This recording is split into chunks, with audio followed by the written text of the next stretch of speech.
Welcome back to my Mythical Meta's Deck Doctor series, where we examine a deck submitted by a Patreon or YouTube community member and offer our feedback and suggestions. My name is Travis. I'm joined by Derek.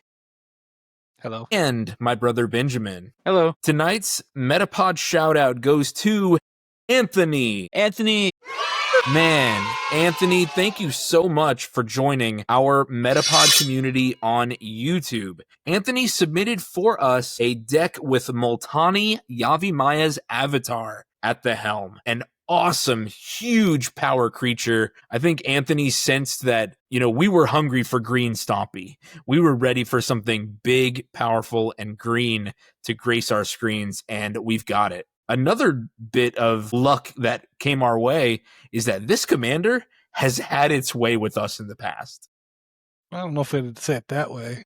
Our good friend Randy had a Multani Yavimaya's avatar deck, so we know a lot of the neat tricks that this commander can pull, and our hope tonight is that we can share some of those tricks with our good friend Anthony. Anthony's target bracket was 3 to 4.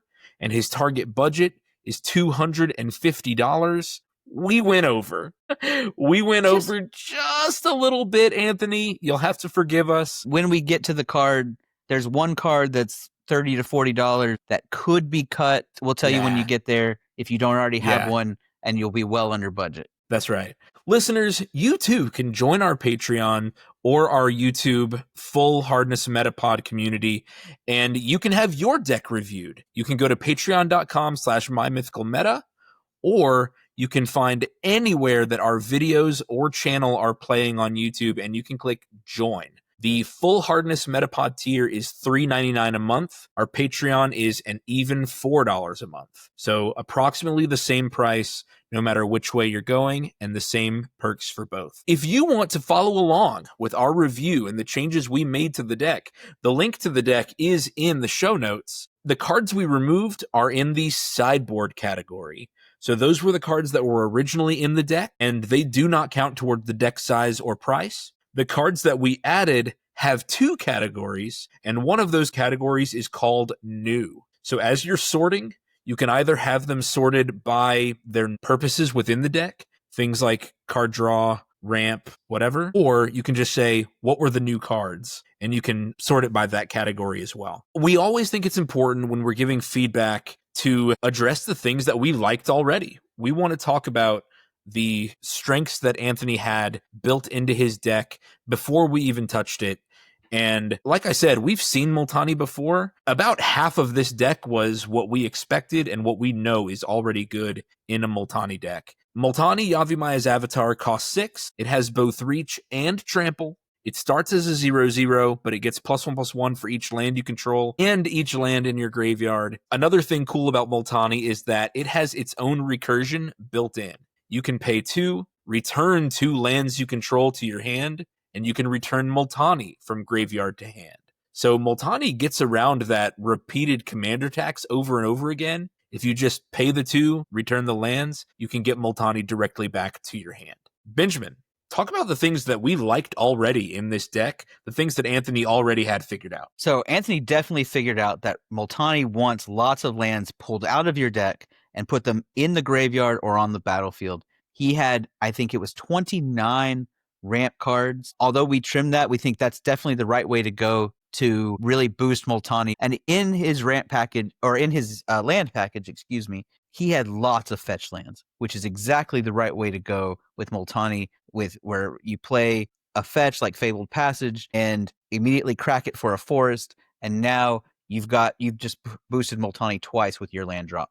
So I think he definitely nailed it on getting the lands out of your deck, making Multani bigger. He also included a really robust protection package. If you've seen our Voltron episodes, I think you can check them out here. If you've seen our Voltron episodes, you know that we think that if you're relying on a single creature to get the job done, you need to make sure that creature sticks around, that it's not blown out in the middle of combat, that you're not having to skip entire turns of attacking because you recast it, say, okay, go. And Anthony included lots and lots of cards to protect Multani and make sure that you can get in with him. Finally, Anthony included a lot of good buffs based on lands you control. So he recognized that there are other creatures that can take on a Multani's role if for some reason Multani can't do it. He Absolutely. added a Shia. We love the addition of backup Multanis. Yes.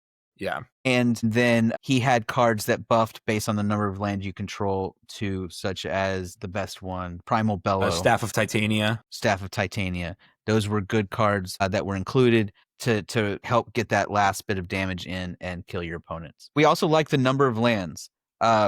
We also altered this a little bit, but he recognized that if you're ramping this much, you need a bunch of lands that you can take out of your deck, especially when nearly half of them are fetch lands. So he had 40 lands. We did cut some of this to make room, especially new deck builders. I don't think you're a new deck builder necessarily, but a lot of new deck builders tend to err the other way.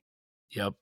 They almost always play too few lands. Yes, and you did not have that problem. I think that's very smart that when you're playing a commander that cares about lands and you're playing a huge ramp package, you got to have a lot of lands in your deck. So you nailed that right. Now, this is a deck doctor. We did do a little bit of diagnosing, and there were some bits that we wanted to trim in order to make room for some different synergies. Derek, hit real quick on the things that we actually removed. Okay, so things we removed, we took out stuff about the forced walk. We took out the +1/+1 counters. We took out the life gain. All of those, they're all decent in their own decks, but I don't think this is the deck for them. So we took them out for more synergistic pieces. Yeah, we just weren't sure if there was, like, yes, green is the best color in Commander, and yes, lots of people are playing it, but there's enough variety where Forest Walk is just, there's going to be people you can't hit with it.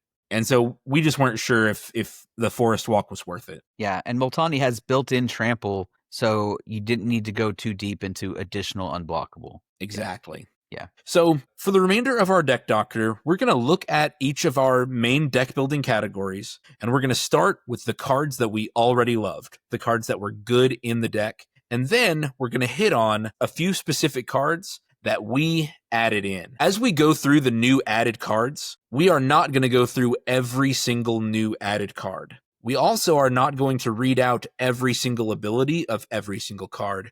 What we really tried to do, and what I think is smart deck building in general, is finding redundancies. You want to find the same ability on multiple different cards since you're playing Singleton. And that first section is, of course, Ramp. In Multani, Yavimaya's avatar, Ramp is going to be the most robust category of this deck. Some cards that we already loved, and here's a card I had never seen before, was Undergrowth Recon. Undergrowth Recon says, at the beginning of your upkeep, return target land card from your graveyard to the battlefield tapped. Well, if you're using fetch lands throughout the game, you can pop those back in and get more landfall triggers, which is something that we incorporated into your deck. If you're ramping 2 or 3 lands every turn, then adding some landfall triggers and getting some extra value off of those is going to help you out a lot. And the second card that we already loved was the Staff of Titania. Yeah, double duty here. Oh yeah. Benjamin, tell us about Staff of Titania. Yeah, Staff of Titania is an equipment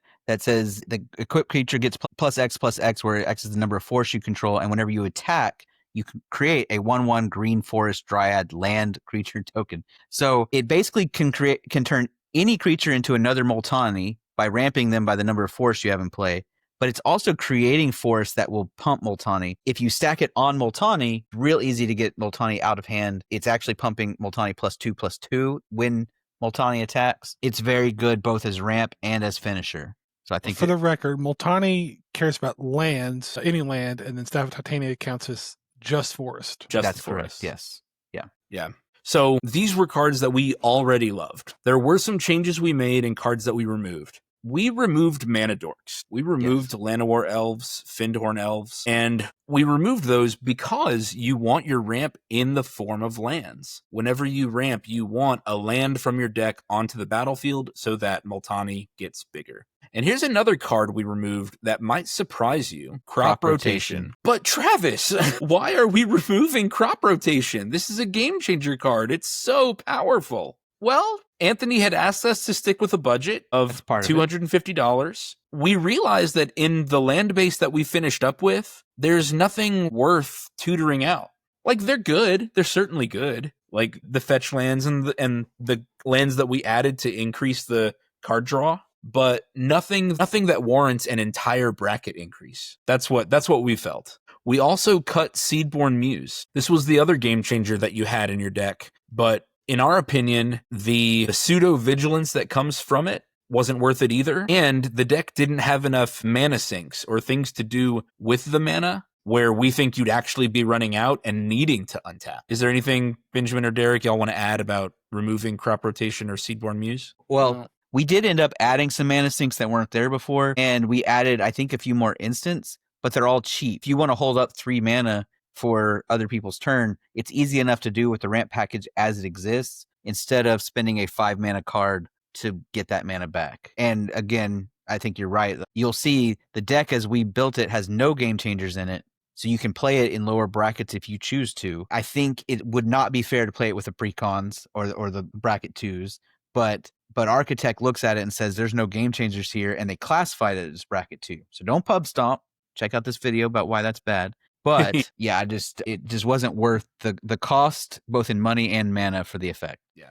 Let's talk about the things that we did add in your ramp section. Derek, take it away. Tell us a little bit about some of the effects that we were looking for to exchange those mana dorks out for. Yeah, so we picked a lot of these kind of big spells. Like, for instance, Traverse the Outlands. This is a sorcery that lets you search your library for up to X basic land cards, where X is the greatest power among creatures you control. Put them on the battlefield tap. Multani's most certainly going to be your biggest creature, or at least one of the backup Multani commanders we put in there. And this essentially is going to double their power when you do it. We're in mono green, so we don't really have access to double strike, so we might as well go bigger. So there's stuff like Traverse the Outlands. Cards like Harrow and Interest Restoration, these are doing double duty. They're both instants. They both cost the same. As an additional cost to cast them, you sacrifice a land, and then you search your library for up to 2 basic land cards. This is Harrow. Search your library for up to 2 basic land cards, put them on the battlefield. And then Interest Restoration does the same thing unless you control a creature with power 4 or greater, which you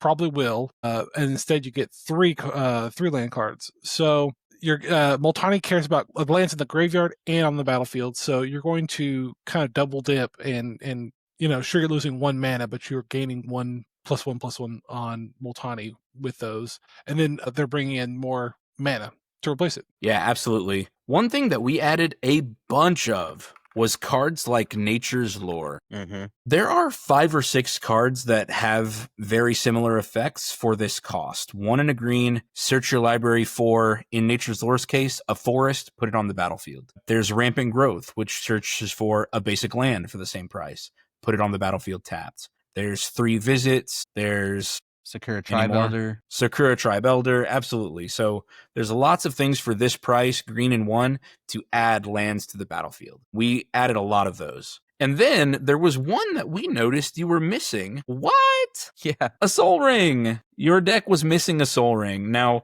we think that there weren't enough turn 1 plays to not include Soul Ring. In your version of the deck, I think that was probably justified because you had a bunch of mana dorks. And so that kind of makes sense, but I think moving a mana dork to a Soul Ring ramps you faster. A Soul Ring is mana positive the turn you play it, so it's not a dead draw on turn 7 necessarily, because it still lets you play an 8-drop that turn or whatever. And also now you can immediately go from turn 1 Soul Ring to turn 2 Harrow or something bigger if you wanted to. So I think that's worth including over a mana dork. So including Ramanat Excavator, which isn't technically ramp, it lets you play cards from your land cards from your graveyard, but I consider cards like that ramp for every turn you don't have a land in your hand, because you go up a mana without having to draw a land and play it. And so Ramanat Excavator lets you continue playing lands late, and then the other one that we already said we liked, Undergrowth Recon, if you include those 2 recursion spells as ramp,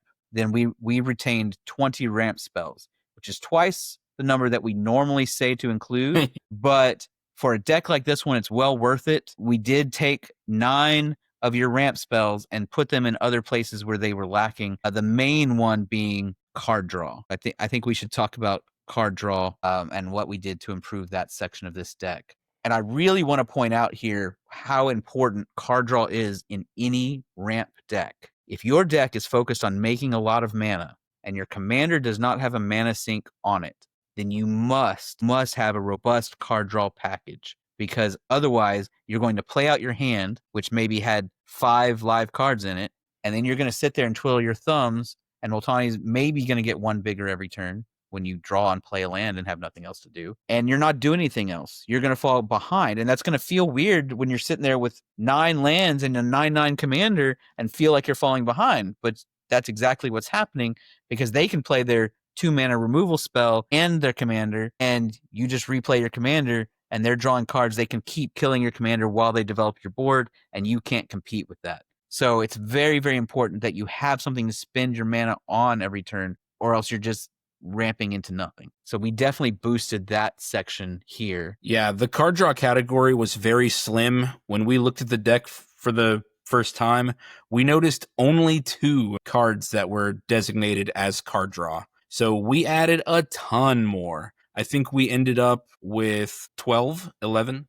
11 dedicated cards dedicated to card draw, and also I think 4 lands that could repeatedly draw a card. There you go. So we made a significant change to the deck here in this category. But you showed me a card I'd never seen before, and this card is one of the backup Multanis, one of the backup commanders for this deck, Braulios of Fairy Spand. It's a Centaur Scout whose power and toughness are equal to the number of lands you control. Perfect, man. To have another giant beater that can replace Multani if you need to. And then, whenever Braulios attacks, draw a card, then you may put a land card from your hand onto the battlefield. It's great. Everything you want going on in this deck. Drawing a card, ramping again. Okay, you may have already played your land, or you may have already played a ramp spell, and now Braulios says, you got any more lands in your hand? Stick them down. Let's rock and roll. So Braulios is really good. Let's take a look at the cards we added. Greater Good is a card that we added to your deck. You can sacrifice a creature, draw cards equal to the sacrificed creature's power, then discard 3 cards. Well, that's supposed to be like a card disadvantage part of the cards you're drawing, but you're just going to discard lands, stick them back into your graveyard, and then recast Multani again. And you've drawn probably 6 to 8 to 10 to 12 cards. Okay, you've gone through 1/10 of your deck by sacrificing Multani or something else that's big. Rishkar's Expertise has got to have a moment here in the sun. Draw cards equal to the greatest power among creatures you control. Then you can cast a spell with mana value 5 or less without paying its cost. Awesome. So not only do you get those cards, you did not have to sacrifice the creature for it this time, and you get to play another free spell. One last one that I think is really cool for this deck, Season of Gathering. It costs 6, and you choose 5 little paw prints worth of modes, and you can choose the same mode more than once. Well, the mode that we're using for card draw costs 3 paw prints, draw cards equal to the greatest power among creatures you control, but you have 2 paw prints left. So you can give 2 creatures vigilance and trample, or what we think you'll probably end up doing is a board wipe. Choose artifact or enchantment, destroy all permanents of the chosen type. Season of Gathering, we think, is a really cool option for this deck. There were a couple of other card draw spells that we want to highlight that aren't based on power, because you don't want to rely on having Multani, especially the ones that require sacrifice. The sacrifice ones, just as a strategy tip, are usually going to be used in response to board wipes or targeted removal. When you don't have a protection spell, you say, fine, I'm going to rebuild my hand. I can refill my board. Good luck. But we had 3 others that I think are really good to highlight. One is Up the Beanstalk. You can play it early. It replaces itself, so it's a good 2-mana card. And then Up the Beanstalk just got banned in Modern, so it's only $1.24. And Standard, yeah. And Standard. Yep. It got banned in 2 formats. So it's nice and cheap. Go get it. But yeah, a good chunk of this deck is mana value 5 or greater, so you're just casting, redrawing, casting, redrawing. In fact, a lot of those card draw spells you just showed cost 5 or greater. A lot of your finishers. Your commander, though. So the nice thing is you play this on turn 2 or turn 3 during setup, and then when you go to cast your commander, draw a card. And every time you recast your commander, you're drawing a card. Tireless Tracker. Landfall. Whenever your land enters your battlefield, You investigate, and then investigating is pay 2 to draw a card. So basically, it's every time you play a land, you can pay 2 to draw a card. This is a good way to use up a lot of the extra mana that you're accruing, and it makes your ramp cards in the late game card draw. So it keeps those from being dead, because that's one of the worst things in a ramp deck is that a late game ramp spell feels awful. So having this sort of payoff that your lands turn back into cards is really good. The last one is Viridian Revel. Do you want to... Here, Derek, you mentioned that one while we were building this deck. Do you want to talk about Viridian Revel? Sure. Viridian Revel is an enchantment. It says whenever an artifact is put into an opponent's graveyard from the battlefield, you may draw a card. This is a really fun card because, first off, I just learned it today. But Really? treasure, greed, and all these little artifact tokens are so prevalent now. There's so much support for them. Everyone loves using them. This is really going to be a card that punishes them. And it says may, so you're not gonna. They can't force you to, draw and deck yourself that way. I think this is going to be a card that you'll. I mean, there is a possibility of whiffing, but I think in every game someone's gonna give you some value off this. I mean, just think of how many decks are running Smothering Tithe. Exactly. And their Smothering and Tithe then you becomes draw a card. You draw a card. Don't play 2. They make another treasure. Then they crack it. You draw another card. I mean, yeah, food tokens, clue tokens, blood tokens, treasure tokens. Like, these Magic has made so many of these tokens over the last few years that Viridian Revel should almost go in every green deck, even if you don't have a way to force them to have tokens, because it's so unlikely that they don't have artifacts that are going to the graveyard. I agree. And we have enough artifact removal in the deck that sometimes if you also have this, you can just pop off. Right, like with that one we mentioned earlier with the paw prints. Not only are you season of gathering. Yeah, Season of Gathering. Well, if you choose destroy all artifacts and draw cards equal to greatest power among creatures you control, you're drawing lots of cards. Absolutely. But I wouldn't necessarily plan on that combo. This is more to take advantage. If your pod or the people that you play with are not running a bunch of those, switch this for something else. But if you're going into a pod with strangers, going to your LGS, or your friends play a lot of those, this is pretty safe to draw you at least a few cards per game. And for 3 mana, that's worth it. Derek, I want to give you the next category. Our next category is removal. And at the beginning, when we looked at your deck, there were only 4 cards that you had classified as removal. Derek's going to walk us through those. Yeah, so the ones we like, this is a personal favorite of mine, is a Ram Through. Target creature you control deals damage equal to its power to another target creature you don't control. If it has trample, the excess damage is dealt to the creature's controller. When Multani's a big man, you hit him 1/1, do 10, 15, 20 damage to somebody. This is a good card to win the game out of nowhere. Yeah, it's Absolutely. basically a fling that doesn't. Yeah, I love this card, especially since Multani has that native trample to reach this condition, so it's super easy to get there. Lignify is another one. This one's a aura. Enchanted creature is a tree folk with base power and toughness 0/4 and loses all abilities. A nice middle finger to your opponents, commanders, their problem creatures. We love these kind of cards. They'll shut down a target really easy, especially with only costing 2 mana. It's great removal. So cheap, great removal. I love that it doesn't put the commander back in the command zone where they can recast it. They have to have their own way to get rid of it just to get their commander back. I love cards like this. Yeah, very, very good. And we did add Song of the Dryads as well. Yes. Which does the same thing, except it turns it into a forest. Yeah. So they don't even get the ability to block with it in order to kill it. It just becomes a land. Derek, talk about some of the removal that we did decide to add. Yeah, another hit off the old Derek spellbook. Apex Altasaur. Yeah.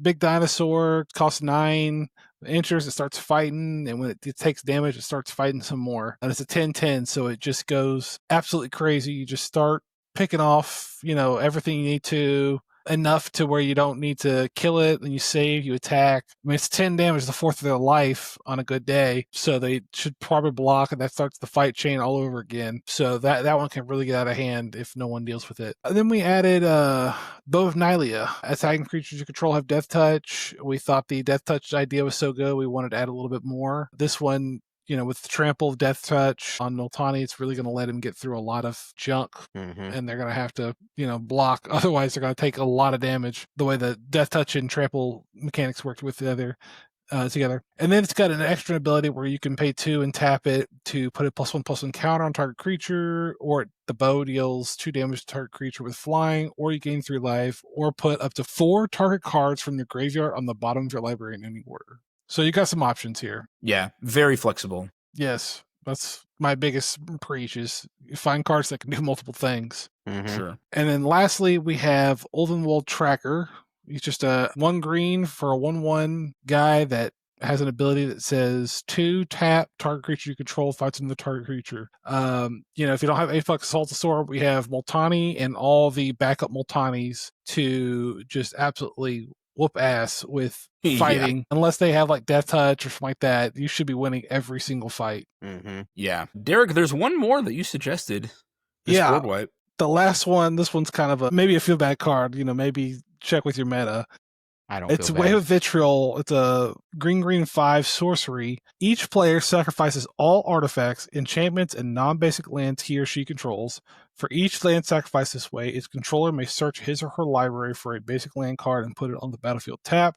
Then each player searches his library, shuffles it. This is going to really blast your opponents. A lot of people rely on artifact ramp. It gets rid of some pesky enchantments. Green is not a really good board wipe color. So it's not going to hurt you a ton because we're using a lot of land-based ramp. We do have some equipment that, buffs Multani. We could live without that. And the non-basic lands we have aren't not so important. The crux of the plan. We can get over losing a couple of them. And then they go to the graveyard, which still buffs Multani, and then we get to replace them. So it's kind of like we're just getting a boost. But there's very low downside on the Wave of Vitriol on our side. Man, I will tell you, I just built a colorless deck with Juladoc, and I was extremely greedy with that mana base. There's not a single basic wastes in it. It's all non-basic lands. Yeah. So a card like Wave of Vitriol would take all of my artifact ramp and every single land away from me.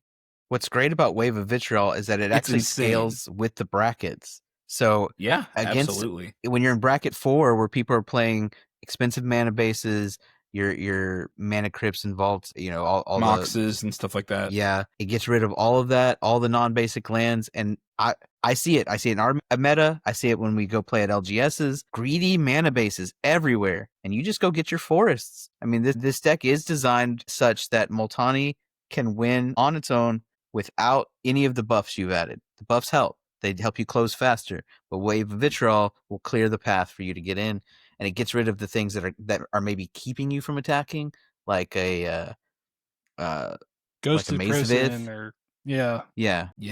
So so those are our 3 biggest categories that we think your deck should really be made of: ramp, card draw, removal. And then the rest of it always kind of depends on the commander, depends on the strategy, the synergy you're trying to run. So our next category, I just kind of lumped them together and called it buffs and protection. The creator of the deck, Anthony, already knew that this category was important, even though Multani has built-in recursion.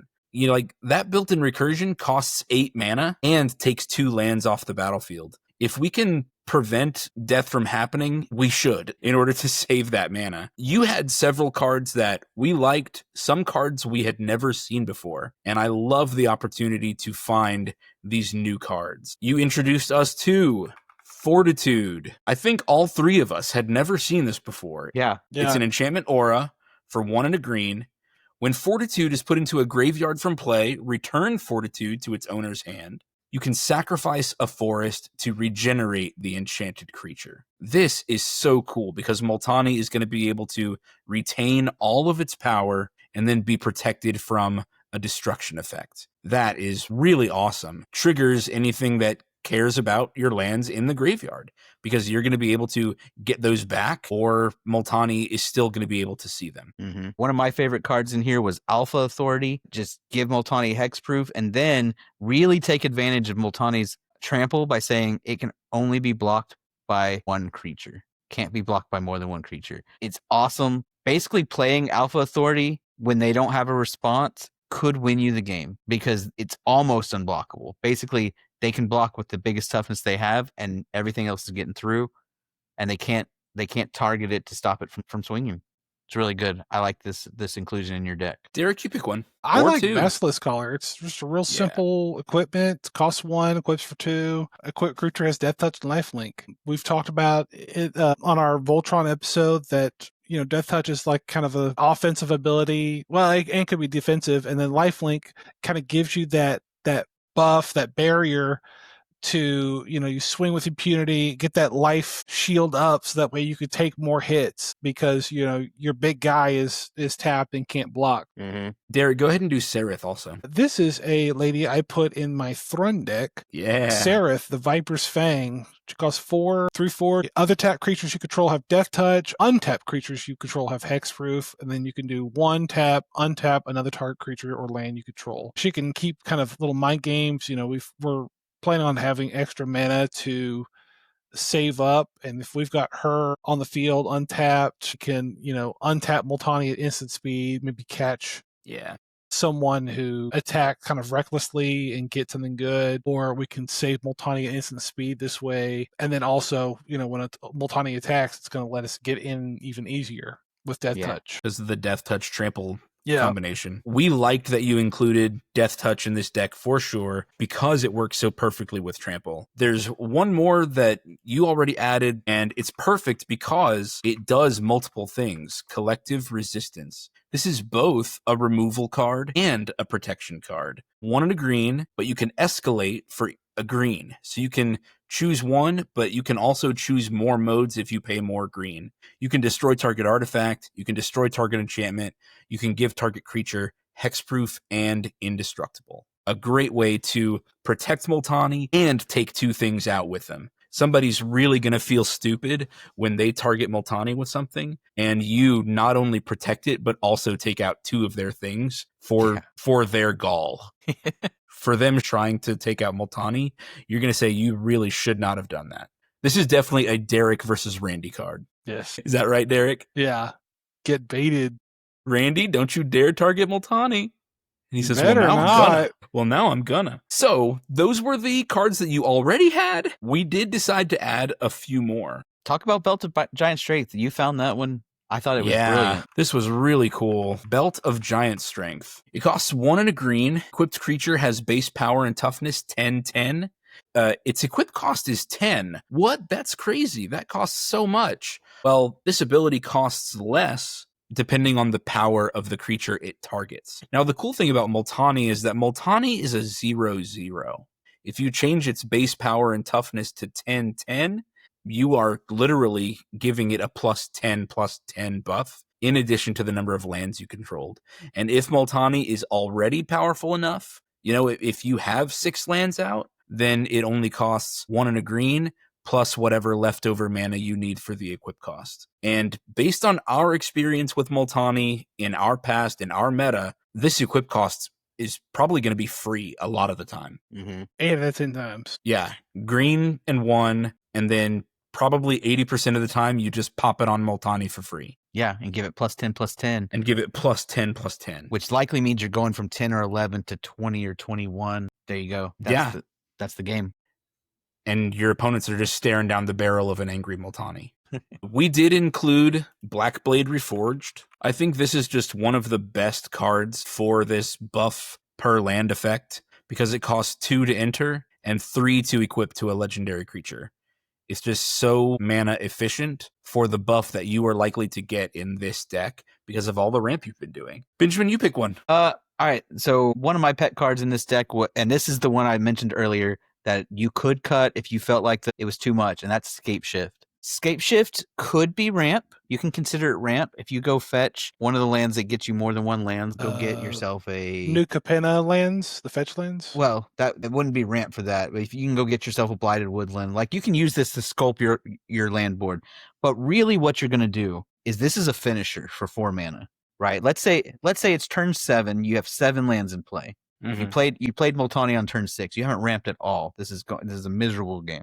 You play Scape It's the worst game you've ever played. You sacrifice all 7 lands. You go get 7 fetch lands, including all the new Capenna lands that go away for free. Those all sack. You go get some forests. And now Multani has gone from 7 to 15 power. And then because all the lands you sacked still count for Multani, all the new ones. So even if you did nothing but just sack and get forests, you've doubled Multani's power. But for any of those that are fetch lands that then go and get more, you then get an increase. So if you wait till the late game to do this, this will get you over the edge. You can look at, okay, how many blockers you have? All right, let's do it, right? Sack 10, go get 10 lands. So this, as you can see here, is $40+. If you decide you're going to push this into a higher budget range, you can pick a better land base. There are some lands that might be able to push you over the edge in different ways, land-based combos or whatever. But for here in the deck as it's built with the $250 budget, this is primarily a pump spell. And so that's why it's in this category and not ramp. You can cut it for something like Boundless Realms, which costs more, but just basically says for each land you have in play, search for that many basic lands and put them on the battlefield tapped. So it basically doubles your lands. Similar effect, obviously much more expensive mana-wise, which is why it's much cheaper. There's a few other cards that do something similar, but Scape Shift is, for Multani, excellent way to for 4 mana, just put Multani into lethal range. Yep. I'm going to talk about Lightning Greaves. Yeah. I mean, they know what Lightning Greaves does, right? Yeah. Lightning Greaves is a 2-mana equipment, equips for free, gives it haste and shroud. The important part of Lightning Greaves, Swiftfoot Boots, and a couple other things that we added to the deck is the haste. Multani must have haste. If Multani's been removed and you have to do the 8-mana recursion thing, taking a turn off from attacking, it's awful if you're relying on commander damage to win. Now, we've included some other backup wins, some other backup win cons that we're about to get to, but why say no to the win con in your command zone? Yeah. So having haste, we think, is so, so important. And we don't think the Shroud is that bad. Mm-mm. That would prevent it from being equipped by an equipment or enchanted by an aura. But most of the auras you have are protection auras. Well, it would have Shroud now. So you wouldn't have to worry about it. Right. You wouldn't have to worry about the protection in that case. Who wants to do this bad boy? The last card we have in this category is the Skull Spore Nexus. Boy, I always get the wordy cards when I can't talk straight. It's green 6 for legendary artifact, but it has a ability. This spell costs X less to cast, where X is the greatest power among creatures you control. With Multani, this is going to be green because Multani, this is going to cost green. It costs 6 to cast, so you're going to have 6 lands. Whenever one or more non-token creatures you control die, create a green fungus dinosaur creature token with base power and toughness, each equal to the total power of those creatures. Pretty good. And then it's got a last ability, 2-tap, double target creature's power until end of turn. Woo! Multani, get double Multani? Twice as big Multani if they decide to kill your commander with this out? Woof. Yeah. They think twice. They'll think twice. I mean, Skullspore Nexus is just a lose-lose for your opponents, because even if they do have the removal for Multani, it's going to be replaced by a fungus dinosaur creature with the same power and toughness that Multani had. Yeah. It won't have trample and reach, but we'll make do. Man. Yeah, we'll figure it out. This with Greaves out and like a greater good, just do it every turn. Recast your Multani, swing with it, double its power, sack it to greater good. Draw the cards. So many cards. And then, my goodness, that would be too many. Anyways. Yeah, that'd be absolute insanity. So that fungus token is part of our last bit of win conning. Yeah. It's our last section, and I've lumped all of these in together. Finishers, top end cards. I just call big mana spells just top end. This is a ramp deck. You've got 20 ramp spells in it. And it's not like you need to pump that mana into Multani for Multani to get those buffs. So you've got all this mana ready to spend. So top end spells, mana sinks, which means whatever leftover mana you have at the end of a turn or at the end of a turn cycle, when the player before you is about to end their turn, put anything extra that you have into a mana sink. And lastly, tokens. We decided that landfall in general, this green ramp strategy, there are enough token pieces here where tokens are going to provide you a shields up, a wall to help defend you when Multani can't do it all. when Multani can't block 3 other players, you're going to have this backup token army that we're going to help you build here as your backup, and a way to have those tokens be a final stampede, and what we think is useful in a meta, killing all the opponents at once if possible. You started with Scoot Swarm. You recognized that this was a potential strategy for a ramp deck, and you added Scoot Swarm. That was awesome. These are to supplement that strategy, because just having a one-off card, there will be many games where you don't see it, but the more you add, the more likely you are for that strategy to be able to take off. Yeah. Benjamin, start us off here. All right, well, this is an old classic, Avenger of Zendikar, and actually Rampaging Balos both came out in the same set. Avenger of Zendikar says when it enters, create a 0/1 plant token for each land you control. You only have land-based ramp, so when it comes out, you're getting at least 7 plant tokens. And then whenever a land you control enters, put a +1/+1 counter on each plant you control. So it again turns every ramp spell and every land drop in the late game into pumping into 7 new power on the board. If you get a Harrow after you've played Avenger of Zendikar, you're putting 14 power on the board, at least. You're living the Miller High Life. That's right. So this is an easy way to turn all that land into something useful as your plant army grows. Rampaging Balos is a 6/6 trample. It's a good body on its own, but again, each land you get afterwards becomes a 4/4 green beast creature token. So you're getting big beasts, and your ramp spells are turning into an army of sizable creatures. 4/4 is not nothing. 4/4 I did is fight to respectable. have this card cut. He And did. I still but he think lost. it should be cut. I just don't think it does a lot. It doesn't do enough fast enough, but I do think it's an okay card, and I do like Balos. I think they're really rad, and these guys look especially cantankerous. Well, the way I would play this card, you're not playing Balos on turn 6. On turn 6, you play your, or when you first get 6 mana, you're not playing Rampaging Balos. You're playing Multani likely, because they're both 6/6 tramples at that point. You're going to wait till you have a land drop to immediately play, so that this is a 10 power 6 mana creature, right? Or in the really late game, you're going to wait till you have this plus a ramp spell. Scape Shift. Yes. Rampaging Baloth and Avenger of Zendikar with Scape Shift. Go Again, crazy. those are the sorts of things where if you don't have Multani, you can still win the game because of that, right? Because you just went, you added 20 power to the board. It's great. Here's another one. I really like this card and just added it to my Gates deck. Greensleeves Marrow Sorcerer, 3 green for an elemental, and its power and toughness are equal to the number of lands you control. Yet another backup Multani. This one also has a landfall ability where whenever land enters the battlefield, you create a 3/3 green badger. This costs 1 less than Rampaging Balos does, and it creates tokens that are 1 less power. It also has protection from planeswalkers and from wizards, so that's nice. Yeah, not nothing.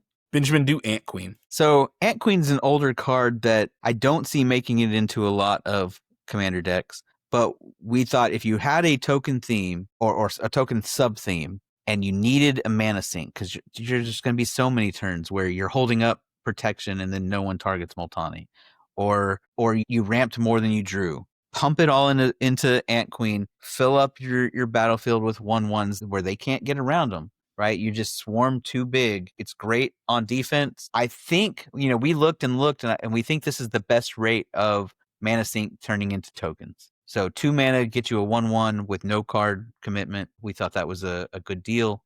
At instant speed. Yep. No tapping required or anything like that. Yeah, you just wait till your opponent's in step. Okay, turns out you didn't need to spend your excess mana.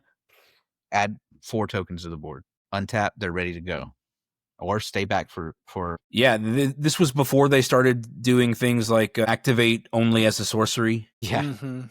You can Or just only do once per this, turn. or only once per turn. You can just do this as many times as you have mana to spend. Mm-hmm. So we think it's really good. And now, Derek, tell us how to turn all of these tokens into a final winning board state. Yeah, with Tyvar the Pummeler, he costs green 1. Well, okay, first ability.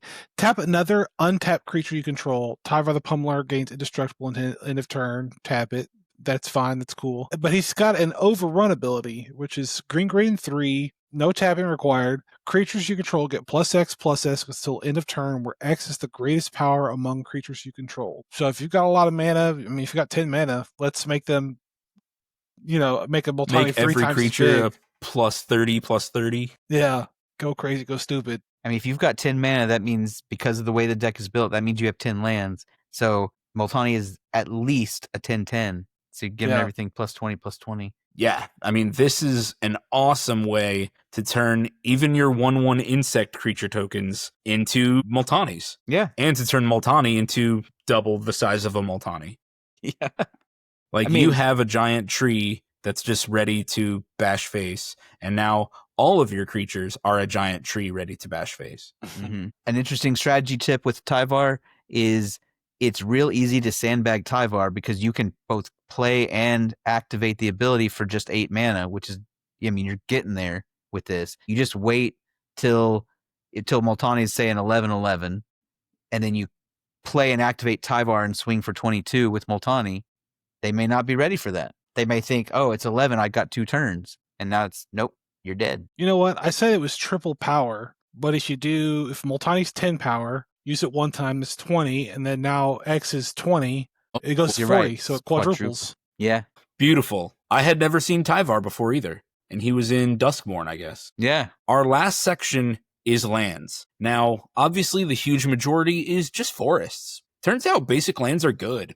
They come in untapped and provide colored mana. Yeah. But we did talk about the fetch lands that you knew to include because Multani is looking in the graveyard also. You included the 3 fetch lands in New Capenna, and we think this is so smart. You grabbed the 3 that can search up forests. When they enter the battlefield, sacrifice them. When you sacrifice it, search your library for a basic forest, put it on the battlefield tapped, then shuffle, gain 1 life. It doesn't matter if Broker's Hideout comes in tapped either. That's right. Because this is just an ETB. It automatically does its own thing without you having to take an action to do anything. And we think this is just really smart because it's free deck thinning and a free buff for Multani. Mm-hmm. Good additions there. We added a few lands that sacrifice in order to search up more lands. So we added Myriad Landscape and Blighted Woodland. We added a land called Arena, which is going to enable Multani to fight creatures for you. Just like Ulvenwald Tracker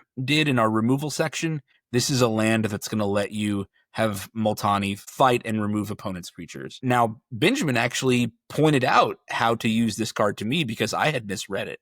It says 3 and tap this land, tap target creature you control and target creature of an opponent's choice, and then those creatures fight. Tapping is not part of the cost of this effect. You can do this after Multani has attacked. So it doesn't matter if Multani's tapped, you can still target that creature even if it's already tapped. Mm-hmm. Very nice. Now, something to note, 1, this is target creature of an opponent's choice. If your opponent has a creature with Death Touch, be careful, because they can just pick that and Death Touch Multani to death. If they have a creature with Indestructible, they can just choose that creature and it won't matter. So, be careful with who you're picking. And then, one other thing to consider about Arena, this land does not tap for mana. Now, if you want to increase the budget a little bit on this deck, you could include Yavimaya Cradle of something. Yavimaya Cradle of Growth, which turns every land into a forest, in addition to their other types. If a land is a forest, then it has the ability to tap for green.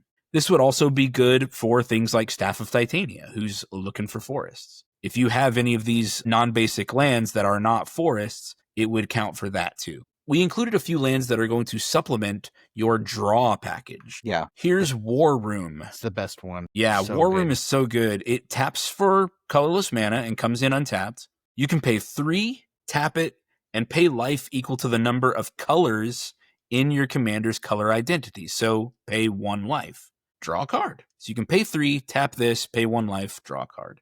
Just a nice extra way to sink that mana that you have into something and get cards for it. Mm-hmm. Yeah. So that's all of the major sections and the major changes that we made to Anthony's deck. Architect calls this deck a 2 now. We don't think that's right.